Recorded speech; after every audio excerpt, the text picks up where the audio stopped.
সবাইকে জানাচ্ছি শুভ মহালয়ার অনেক অনেক শুভেচ্ছা। আর এই মহালয়ায় কিন্তু আমাদের দেবীপক্ষের সূচনা হয়ে গেল। আর আজকের এই মহালয়ার দিনে আমি কি কি করলাম, কোথায় গেলাম, কিভাবে দিনটা কাটালাম সেটা নিয়ে আজকের সম্পূর্ণ ব্লগ। হ্যালো এভরিওয়ান, আমার নতুন আরো একটা ভিডিওতে তোমাদের অনেক অনেক ওয়েলকাম। আজকের দিনটা ছিল মহালয়, আর এই মহালয়ের সকালে প্রত্যেকবারই কিন্তু আমরা সকালের জল খাবারে লুচি রাখি।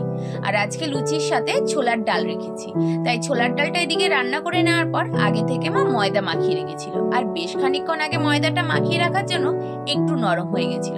তাই তার মধ্যে খানিকটা ময়দা দিয়ে আবারও ভালো করে মেখে ময়দার ডো বানিয়ে নিয়ে এই লুচিগুলো বেলতে শুরু করলাম। আর যতবারই আমাদের বাড়িতে লুচি তৈরি হয়, লুচি বেলার দায়িত্বটা থাকে আমার ওপর, আর লুচি ভাজার দায়িত্ব থাকে মার ওপরে। মার সমস্ত লুচি ভেজে নেওয়ার পর মার আর আমার জলখাবারটা রেডি করে নিলাম। তো এখানে মা আর আমি দুজনে মিলে একসাথে বসেই জলখাবারটা খেয়ে নিলাম। এরপরে কিন্তু রেডি হয়ে চলে গেছিলাম বাজারে।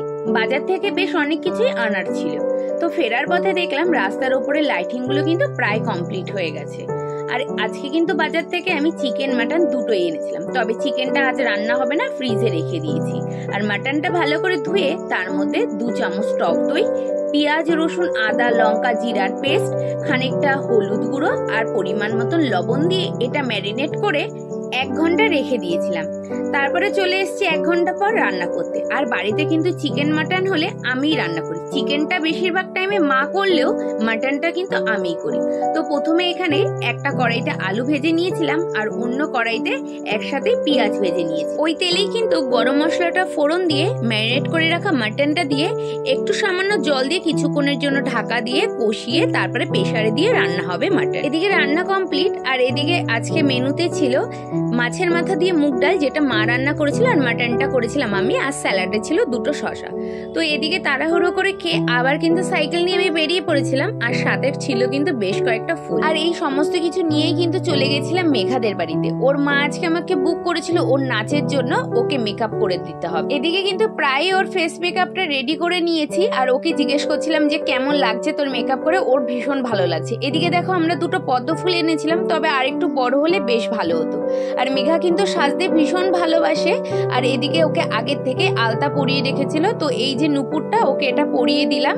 এই সেম ডিজাইনের আমারও একটা নুপুর আছে, বেশ ভালো লাগে ডিজাইনটা। তো এদিকে ঘরের মধ্যে কয়েকটা ওর ছবি তুলছিলাম, ভিডিও করছিলাম। আর এই হলো কিন্তু মেঘার ফাইনাল লুক। তোমাদের এই লুকটা কেমন লাগলো জানিও। যতটুকুনি জিনিস ছিল ততটুকুনি দিয়েই কিন্তু আমরা চেষ্টা করেছি পুরো লুকটা কমপ্লিট করার।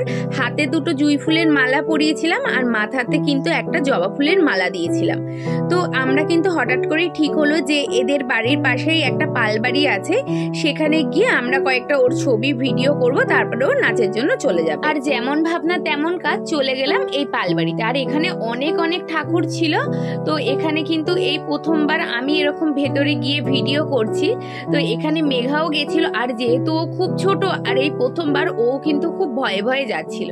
ও বেচারা বলতে গেলে একটু নার্ভাস হয়ে গেছিল। তবে ওকে আমি যেভাবে যেভাবে বলছিলাম ও সেভাবেই কিন্তু পোজ দেওয়ার চেষ্টা করছিল। যেহেতু ও অনেকটাই ছোট, সেভাবে পোজ দিতেও পারে না, তবে ও বলার সাথে সাথে কিন্তু সেভাবেই চেষ্টা করছিল।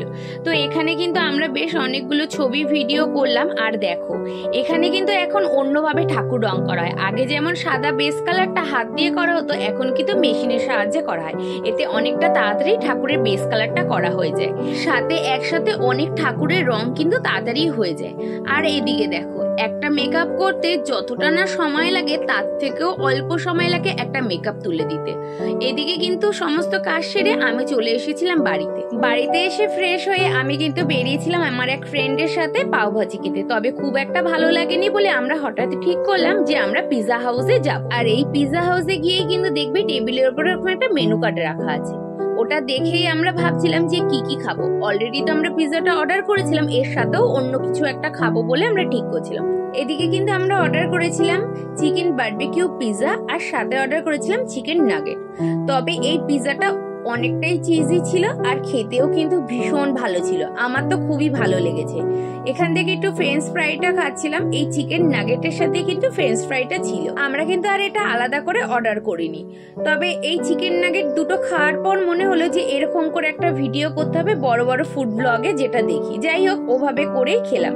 আজকের ভিডিওটা এই অবধিই থাক, দেখা হচ্ছে অন্য কোনো ভিডিওতে। ভিডিওটা ভালো লাগলে পেজে কিন্তু অবশ্যই একটা ফলো করো, আর ইউটিউব থেকে দেখলে একটা সাবস্ক্রাইব করে দিও।